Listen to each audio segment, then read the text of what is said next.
খাইছে। আজি আর তুই আমার টিফিন খাইছিস না? কে আমার খাওয়ান বাইতে পারে না, আমি তোর খাওয়ান কেমন যে টিফিন না না না সেই তো খাইছি। হামজালা তুই খাইছিস না? এই মাদ্রাসাতে একমাত্র তো তুই এতিম, তোর বাড়ি থেকে খাবার আসে না। আমি তো খাইছি না। কে তোমার খাবার খাইছে? হামজালা হামদাল্লাহ, তুমি কি ওর খাবার খাইছো?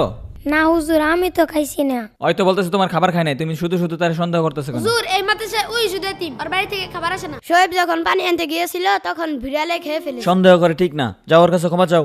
ভাই তুমি বাড়িতে যেয়ে কি করবা? আমি আম্মুকে বলবো শীতের পিঠা বানাতে। শীতের পিঠা খাইতে কেমন লাগে রে?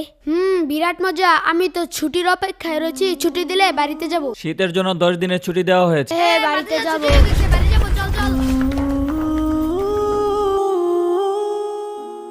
চাচা আমার বাড়িটা তো আমি চিন্তাছি না।